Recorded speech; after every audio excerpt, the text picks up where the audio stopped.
Welcome back. I'm Martin Daubney, in for Lawrence Fox. Well, like me, are you sick to the back teeth of identity politics? The notion that your skin colour should dictate the way you vote, or how you think, or how you even talk to your friends. Well, if so, you'll love our next guest, Dr. Rakib Ehsan, whose new book, Beyond Grievance, What the Left Gets Wrong About Ethnic Minorities, was published this week. Dr. Ehsan, welcome to the show. It's great to have you on. Fabulous looking book. Very brave. You're speaking out about things that normally get people like you in a lot of hot water.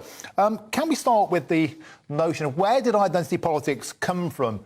I think it's because the liberal left realised the working classes were no more use to them, because they realised that capitalism was the way out, so they invented a new grievance system to divide and conquer. Anyway, that's enough of me white-splaining. What's your take? Well, my take, Martin, is that, well, firstly, all the insults I've received over the book is very much waters off a duck's back, really. Yeah. I think that one thing that I really dislike about contemporary leftist politics is the fact that we're seeing this toxic racial identity politics being imported from the United States. And the argument I make in the book is actually that fragments the British working classes. And what I want to see, and I'm sure that what you'd like to see as well, Martin, is a mature Labour Party which represents the shared economic concerns and social grievances which tie together Britain's multiracial working classes. And I think at the moment, I feel that the Labour Party is looking too much to its ideological counterparts in the US, as opposed to focusing on the bread and butter issues in Britain today. Yeah, I mean, I'd agree with that. I mean, I was a Labour Party voter for 20-odd years. I come from a very white working-class background, and I found people like me were hated by the party. I didn't leave the Labour Party. They left me. Back to the notion of people should vote along lines of their colour. There's this apprehension. You need to vote Labour if you're a black ethnic minority. It's nonsense, isn't it? We saw, for example, with the Brexit referendum, 40% of BAMEs, as they're called, voted for Brexit. More people voted for Brexit in London than voted for Sadiq Khan as London Mayor. How do we get out of this? Also in the States, this idea that you must vote for the Democrat Party if you're black. Kanye West, of course, causing a lot of trouble about that. How do we break this mentality? It would be very difficult, Martin, because in some ways, this mentality, this toxic mentality, has become embedded among elements of the British political left. And I think that is a serious problem, that people expect voters to subscribe to a particular set of liberal values purely on the basis of the colour of their skin. I think that kind of mentality has no place in a mature multiracial democracy. And I think what I argue for in the book, Martin, is actually the Labour Party needs to be more open to embracing the traditional triad of faith, family and flag. Many ethnic minority people in Britain do not see themselves as victims. They appreciate the opportunities, protections and freedoms afforded to them under British democracy. And if you see a number of social and economic metrics, you have a number of ethnic minority groups now outperforming the white British mainstream, which is precisely why I say that the left needs to do away with toxic white privilege theories which are being imported from the United States.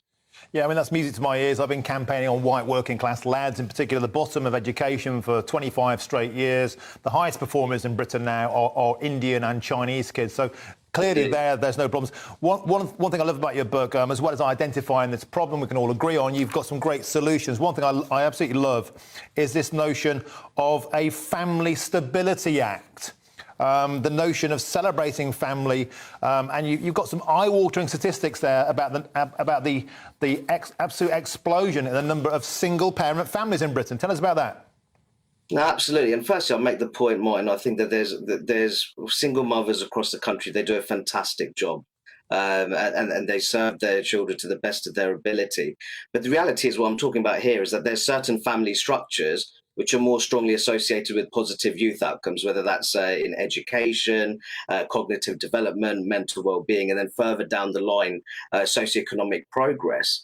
And I think the point that I make in this book is that a stable two-parent home is that model, which is a couple, married couple, is actually the model which is most strongly associated with those positive youth outcomes.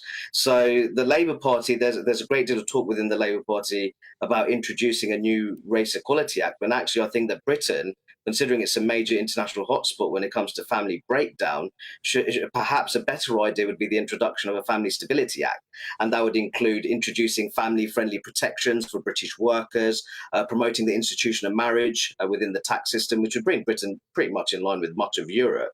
And I think that we should maybe have a new government unit which really looks at the policy impacts on family stability, whether that's healthcare, housing, employment, or crime. I think that would be a really positive step in the right direction in terms of social policy.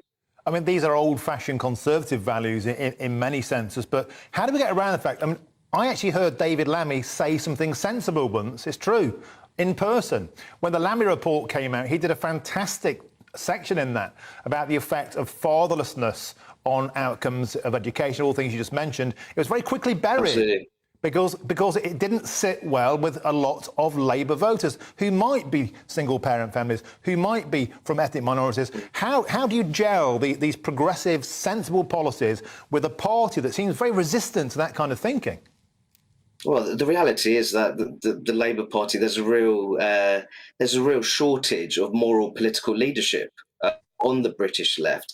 And I think that, of course, for example, when you look at serious controversy such as the Windrush scandal, they have to be addressed. And I think that that's done untold damage to institutional trust within communities of Black Caribbean origin. But saying that, I think one of the biggest problems facing Black Caribbean origin communities in the country is the fact that children of Black Caribbean origin, 63% live in lone parent households. That drops all the way down to 6% for their Indian heritage peers. And I think that's a big point I make in the book, is that that's precisely why I don't like the BAME acronym at all in the slightest, because there's some very serious differences between our ethnic minorities. And that in turn feeds into racial disparities that we see ranging from education to employment.